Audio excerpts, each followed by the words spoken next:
말씀은 베드로전서 2장 1절부터 3절까지 말씀입니다.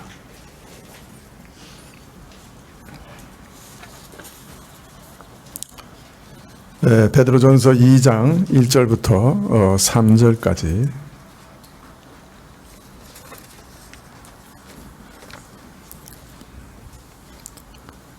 신약 378쪽입니다. 베드로전서 2장 1절부터 3절까지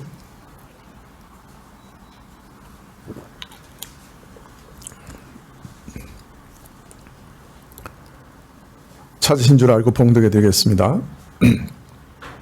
그러므로 모든 악독과 모든 괴울과 외식과 시기와 모든 비방하는 말을 버리고 갓난아이들 같이 순전하고 신령한 젖을 사모하라. 이는 이로 말미암아 너희로 구원에 이르도록 자라게 하려 함이라. 너희가 주의 인자하심을 맛보았으면 그리하라.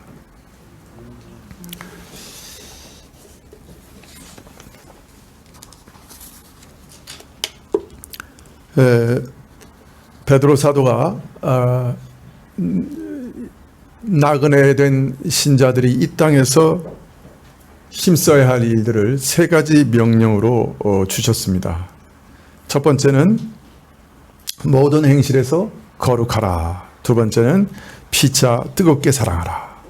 그리고 지난 시간에 우리가 세 번째를 살펴보았죠. 그것은 성장을 위해 신령한 젖을 사모하라. 이것이 이제 세 번째 명령입니다.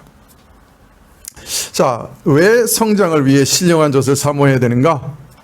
지난 시간에 말씀을 드렸습니다마는 중생한 자는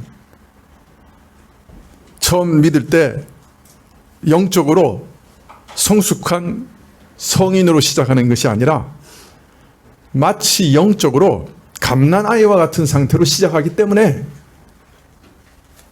젖을 신령한 영적 젖을 먹고 자라나야 하는 것입니다. 신자는 중생할 때 완전한 자로 거듭나는 것이 아니에요. 마치 우리 아이들이 태어날 때 갓난아이가 모든 면에서 미숙하고 무지하듯이 부모의 돌봄과 가르침과 훈련이 필요하듯이 영적으로 새로 출생한 신자의 경우도 마찬가지예요. 자랄 필요가 있어요.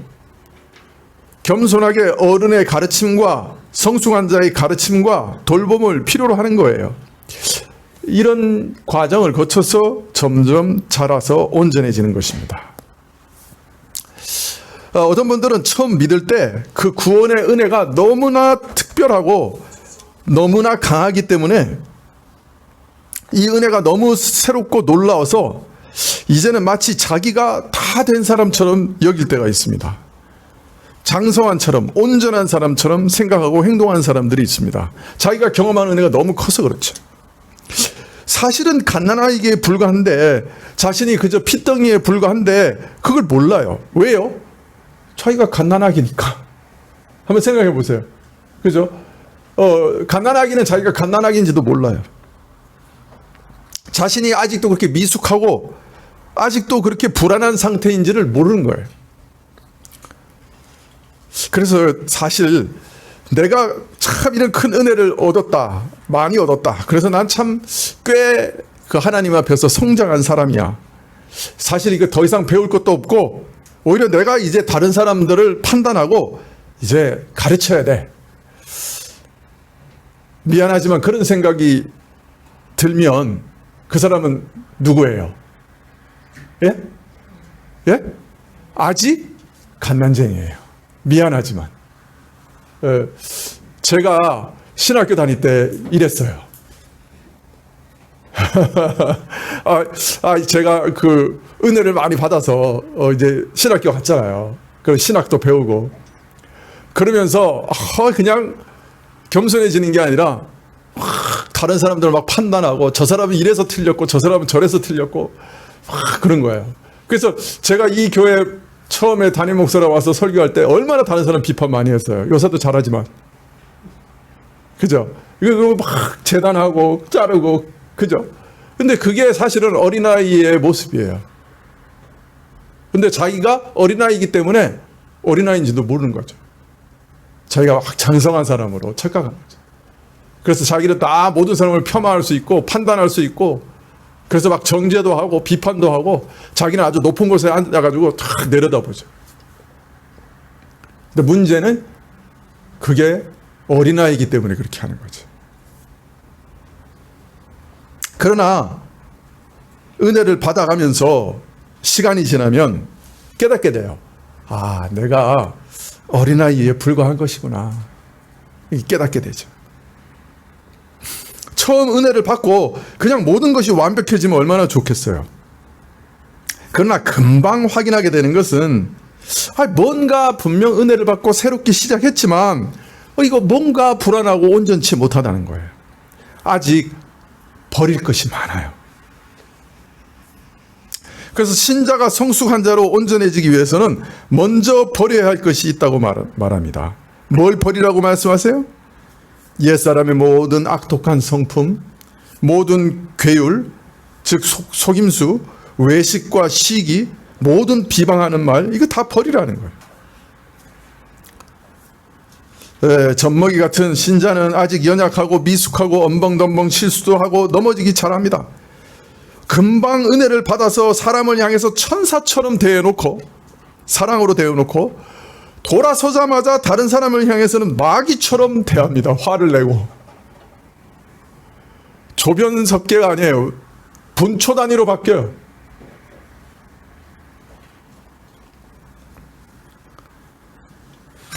참 그리스도를 닮은 새 사람으로 살면 좋겠는데 그냥 어느 순간에 악한 것 성품이 막 불쑥불쑥 튀어나와.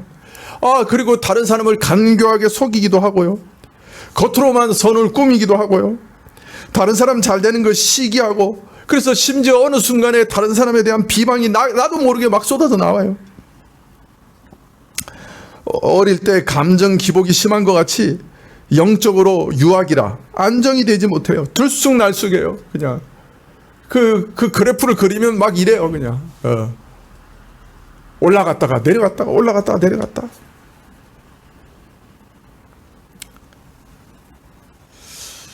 자, 그래서 갈수록 자기의 이런 부족한 모습이 드러나기 때문에 참 괴롭죠. 고통스럽죠. 어째서 나는 이런 모양인가? 왜 이렇게 제대로 되지 않는가? 또 이런 기간이 오래 계속되다 보면 정말 나한테 새로운 시작이라고 하는 것이 있었나? 혹시 새로운 시작이라고 생각했던 거 착각 아니야? 나한테는 새로운 시작이 없는 거 아니야? 이렇게까지 낙심하기도 합니다. 무엇을 모르기 때문에 신자가 성숙하게 자라기 위해서는 많은 시간, 오랜 시간이 걸린다는 걸 모르기 때문에, 그리고 많은 연단을 거치는 것이 필요하고 또 성숙을 위한 시간과 경험이 필요하다는 것을 모르기 때문에 그렇게 낙망하게 돼요. 금요일 날 그 독감 주사를 맞았는데 어느 선교사님을 만나서 5시간 동안 얘기했어요. 저녁에 금요기도에 나오려고 그러는데 몸이 움직이질 않는 거예요. 독감 주사 기운이 확 올라와가지고 깜짝 놀랐어요. 나중에 보니까 독감 주사를 맞아놓고 그렇게 했더라고요. 근데 선교사님하고 만나서 얘기를 하는데 선교사님이 이런 얘기를 하더라고요. 신앙에 연륜이라고 하는 것은 정말 필요한 것 같다고. 나도 선교사 이제 30년 가까이 돼 가는데 처음 선교 사역을 한 일을 돌아보면 얼마나 미숙했는지, 참 얼마나 엄번덤벙했는지 부끄러울 것밖에 없다고. 그래서 역시 신앙도 그 시간이 꼭 필요한 것이더라고. 그렇게 얘기하시는 것을 들었어요.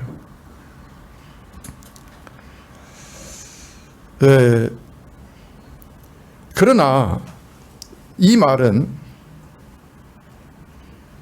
우리가 갈수록 악해진다 이런 말은 또 아니에요. 신자가 가다가 다시 후퇴하는 그런 경우도 없지 않지만은, 그러나 내가 왜 이 모양인가 탄식하게 되는 것은 사실은 갈수록 내 자신의 모습을 더 깊이 들여다보는 은혜를 얻었기 때문이에요. 내 죄가 더 밝히 드러나기 때문에 이전에 보지 못했던 나의 모습을 볼 수 있게 됐기 때문에, 나의 부패하고 악한 모습이 자꾸 드러나기 때문에 깊이 탄식하고 절망하게 되는 것이에요.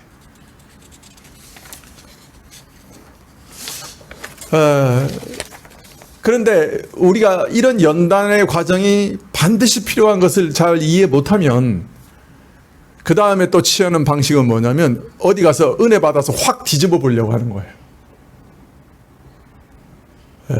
그래서 금식 기도도 해보고 기도원도 찾아가 보고 또 어디 좀 귀한 말씀 없나 인터넷도 뒤져보고 또 책도 사서 보고 그렇게 하는 거죠. 그리고 무엇보다도 어떤 신비한 경험을 통해서라도 이거 확 뒤집어지기를 원해요. 근데 우리가 잘 알잖아요. 어디 가서 부흥사경에 가서 은혜 탁 받으면 산에서 은혜 받고 산 위에 있는 동안은 괜찮아요. 내려와서 집 문을 여는 순간에 어떻게 돼요? 그 은혜는 온데간데 없어지죠. 그래서 더 실망하게 돼요. 은혜를 받아서 정말 변한 줄 알았는데 안 변한 거예요. 그래서 참 가슴을 치게 되죠. 기적을 계속해서 경험하게 해주고, 기적을 기도해요. 이게 좀 빨리 이렇게 바뀌게 해달라고. 그러나 사실은 시간이 많이 필요한 거예요. 어느 날 뒤돌아보면 변했어요. 자기보다 주변의 사람이 더 빨리 알아요. 저 사람 변했다.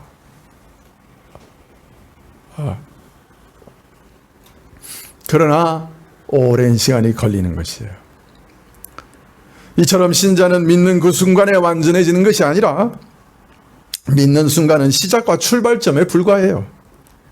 그래서 베드로는 먼저 온전해지기 위해 옛사람의 모든 악한 것을 버리고 성숙의 길로 나가라, 그렇게 말씀하고 계시는 것이죠.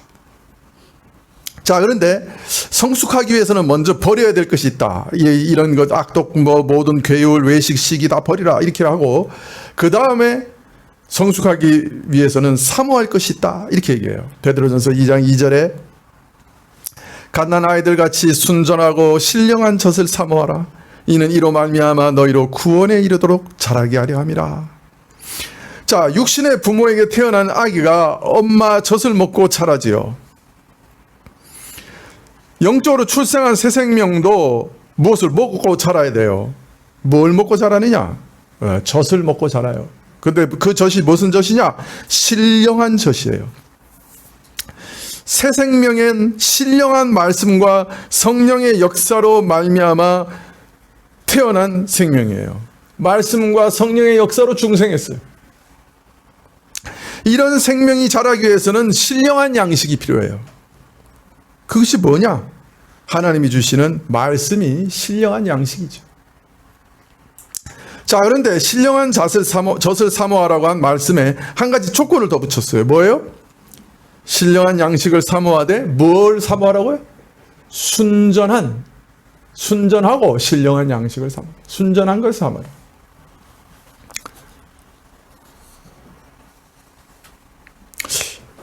이것저것 엉터리 같은 것, 거짓된 것, 무엇이 섞인 것 말고 순전한 것, 순수한 것, 그걸 구하라.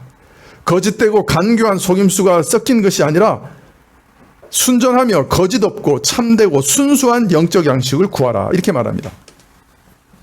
일반적으로 우리가 먹고 사는 음식에도 뭐가 있어요? 불량식품이 있어요. 예전에 한번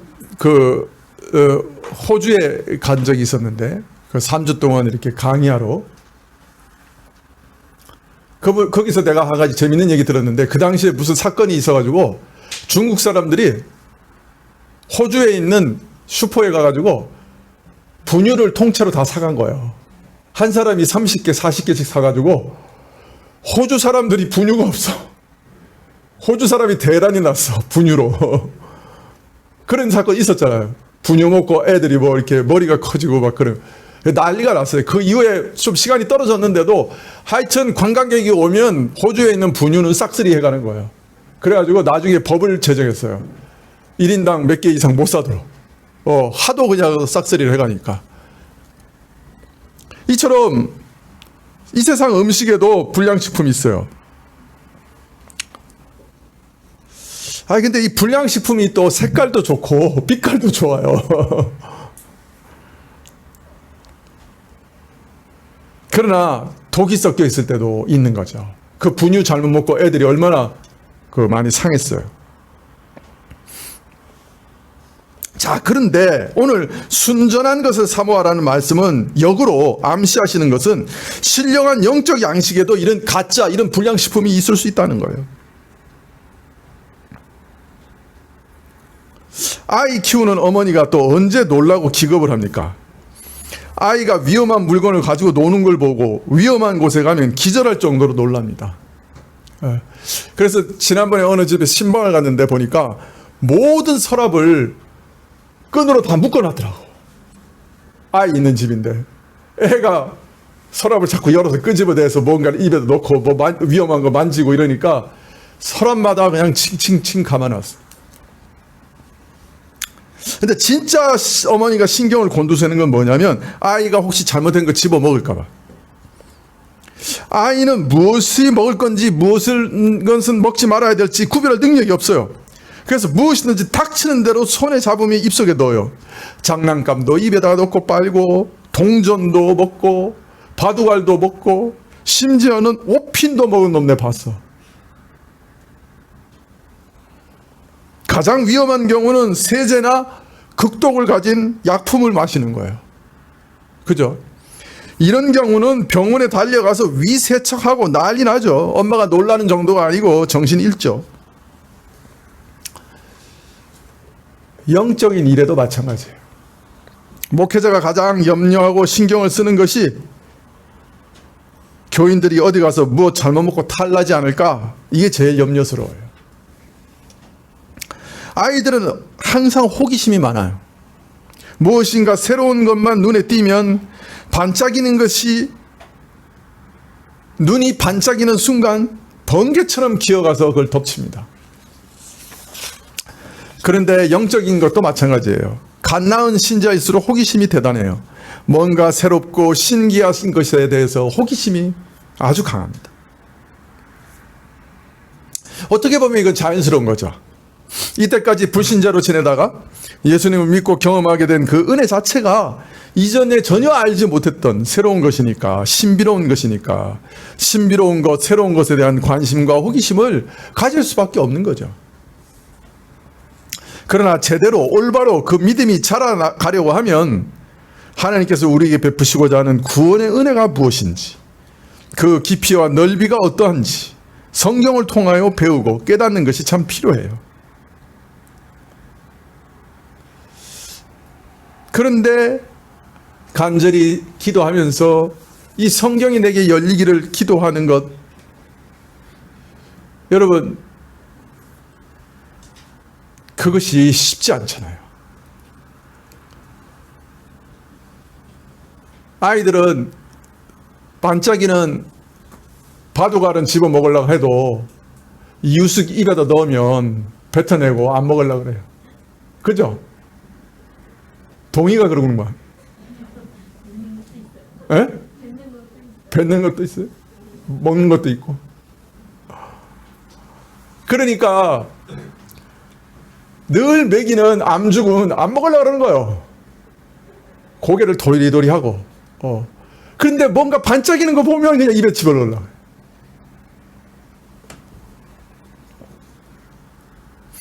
어디서 귀가 번쩍 뜨이는 이상한 소리 하면 달려갑니다. 가짜 복음 먹으면 영혼의 치명적인 가르침과 교훈인데 분별 없이 덥석덥석 씹어먹습니다. 기독교계에 이런 가짜들이 참 많아요. 초대교회 당시에 바울 사도가 벌써 수많은 사람들이 자신의 이익을 위해 마치 시장에서 물건을 파는 것처럼 가짜 복음을 팔고 있다고 그렇게 얘기하고 계세요. 초대교회 벌써 그랬어요. 이런 사람들 중에는 세상에 그럴듯한 철학을 가져와서 막 섞어서 파는 사람이 있어요. 복음에다가 철학을 섞어 팔아요.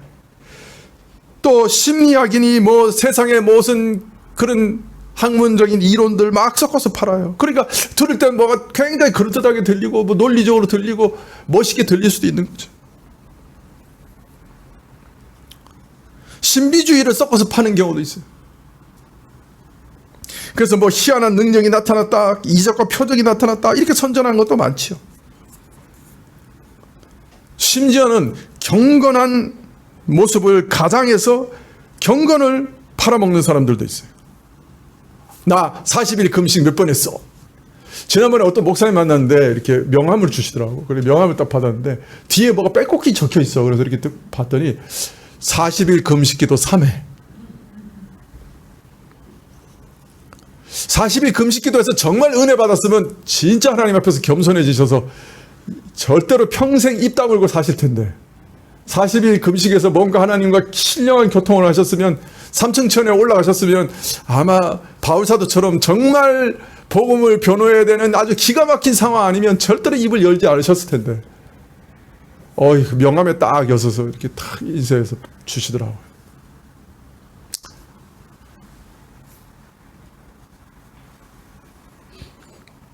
가장 심각한 경우는 성경을 잘못 해석해서 거짓 복음, 이단을 파는 경우도 있는 거죠. 음식을 잘못 먹으면 육신의 건강을 해칠 뿐이지만 영적 양식을 잘못 먹으면 불순하고 거짓되고 섞인 교훈을 받아들이면 영적 생사가 영원히 죽고 사는 문제가 달린 것이니 어찌 그 가만 보고 있겠어요. 먹든 말든 당신 책임이요. 죽든 말든 난 모르겠어. 외면할 수 있겠습니까? 목회자는 이런 잘못된 것 보면 난 나지요. 그냥 어떤 때는 그냥 쫓아다니면서 말리고 그냥 뭐 경고하고 위협하고 또 목사도 협박도 하고 그래요. 그냥 하지 말라고 막 애걸복걸. 근데 문제는 아이들이 몇 번 그렇게 혼난다고 집어먹을 거 안 집어먹습니까? 어느 정도 자라서 무엇은 먹어야 되고 무엇은 먹지 말아야 되는지 분별할 수 있어야 그 일을 그만두게 되는 거예요. 목회자는 교인들이 그렇게 자랄 때까지 분별력이 생길 때까지 참 여러 번 가슴을 조이고 놀라서 기겁하는 일을 여러 번 반복하게 되는 거죠. 오늘 베드로 사도가 순정하고 신령한 젖을 사모하라 이렇게 말씀하실 때는 중생한 자가 영적으로 자라기 위해서는 영적 양식이 반드시 필요한데 그런데 그 영적 양식 중에는 가짜와 해로운 교훈과 이단이 끊임없이 일어날 것이고 시대가 종말이 가까울수록 그런 미혹이 더 심해질 것이다 하는 것을 암시하고 계시다 할 것입니다. 자, 그러면 어떤 것이 순전하고 신령한 양식입니까?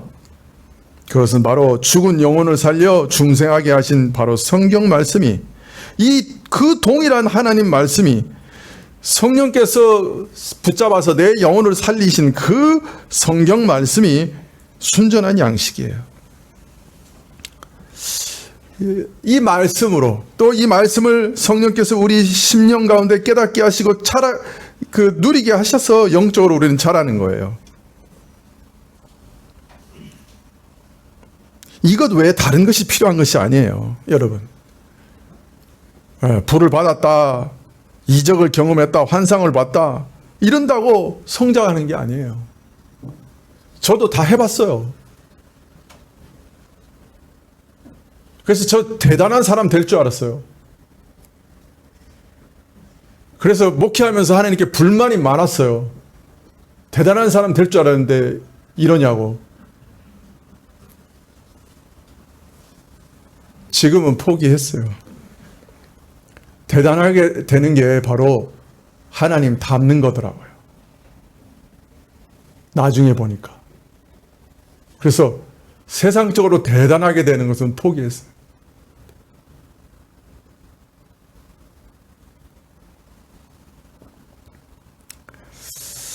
이런 기적 경험한다고 해서 성장하는 게 아니에요. 무슨 공교한 철학이나 세상 학문이나 처세술 이런 것으로 자랄 수 없어요.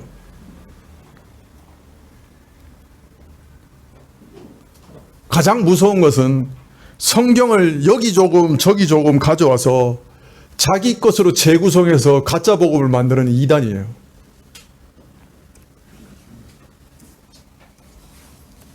성경은 항상 문맥을 따라 읽어야 돼요.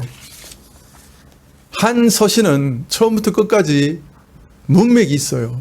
그 문맥 속에서 그 구절을 이해해야 바로 이해하는 거예요. 근데 그걸 구절마다 떼서 막 조합시키면 아주 이상한 얘기도 만들어낼 수 있어요. 내가 그리스도다 이렇게까지 나올 수 있어요. 막 여기서 조금 저기서 조금 해서 막 붙이면. 그것도 아주 논리적으로 공교하게 붙일 수도 있어요. 그래서 제가 20년 이상 이 교회에서 사역하면서 계속해서 하는 거는 성경을 순서대로 읽어가는 거예요. 그래야 원래 사도가 우리에게 전해주려고 했던 그 의미를 제대로 발견해서 전할 수 있기 때문에. 그리고 또 하나는 뭐예요? 신앙고백, 웨스트민스터 신앙고백이나 하이델베르 요리문답이나 그 자꾸 가르치려고 하는 것은 전체적인 복음의 기본 틀을 가지고 있어야 한 절, 두 절 떨어져서 설교할 때도 그거 들을 때 분별이 가능해요. 아, 이게 전체적인 흐름에, 전체적인 성경이 가르치시는 내용하고 좀 다른데? 뭔가 좀 이상한데? 그 정도 이해할 수 있거든요. 그래서 두 가지 작업을 한 거예요. 전체적인 요리문답, 전체적인 믿음의 틀, 그 다음에 성경을 문맥을 따라 읽어나가는 것. 그것은 어떻게든 사도가 전해준 이 복음을 올바르게 전하기 위한 노력인 것이죠. 하나님 말씀 떠나서 영적인 성장은 없습니다, 여러분. 예. 그리고 그 말씀은 어떤 때는 너무나 똑같은 말씀, 너무나 똑같은 젖이고 똑같은 죽이라 어떤 때는 답답하게 느끼실 수도 있어요. 그러나 그때 반짝인 거 찾아가시면 잘못하면 큰 문제 생길 수 있습니다. 예. 2장 2절 하반절에 이는 이로 말미암아 너희로 구원에 이르도록 자라게 하려 함이라. 우리는 성숙해서 구원에 이르도록 자랍니다. 목사님, 우리 다 구원 받았다 그랬잖아요. 근데 또 구원에 이르도록 자라요? 이렇게 질문하실 수 있어요. 그러나 구원은 세 단계로 나눠질 수 있어요. 처음 예수님 믿으면 우리는 구원 받았어요. 그런데 구원은 또한 받아가는 거예요. 계속해서 성장해 가야 돼요. 그리고 구원을 받을 거예요. 최종적으로 하나님 앞에서 영화로운 구원을, 온전한 구원을 받을 거예요. 그래서 맨 처음에 예수님 믿을 때 우리는 예수님처럼 의로워지고 우리 모든 죄가 다 사해졌어요. 그 영원히 사해진 은총을 우리는 평생 경험하면서 내 삶에 적용하면서 날마다 또 죄를 버려가면서 성장해요. 그래서 처음 구원받아서 완전한 구원을 받은 거예요. 예수님의 의를 내가 완전히 얻었어요. 그리고 하나님의 선택과 하나님께서 자기 말을 부인하지 않고 시건치 아니하시는 것 때문에 우리는 확실하게 구원에 이를 거예요. 그렇지만 또 구원을 받아가는 과정이 있어요. 거룩해져 가는 거예요. 그리고 예수 그리스도의 재림 때 우리 육신까지 새롭게 되는, 영화롭게 되는 그 마지막 구원에까지 이르게 되는 거예요. 베드로 사도는 바로 그걸 얘기하는 거죠. 영광스러운 마지막 날의 구원의 길이까지 우리 자라가자.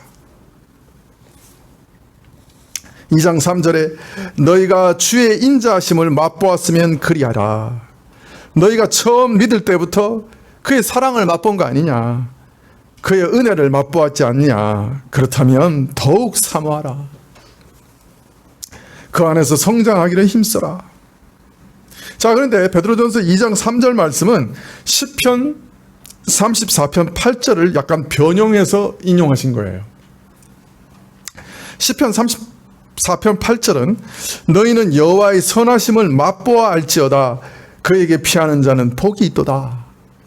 제가 예배 시작할 때 이 말씀을 읽은 건데, 너희는 여호와의 선하심을 맛보아 알지어다. 그런데 베드로는 여기서 여호와를 주로 고쳤어요. 즉 그리스도께서 바로 하나님이시다 하는 것을 암시적으로 말씀하고 있는 거예요. 네.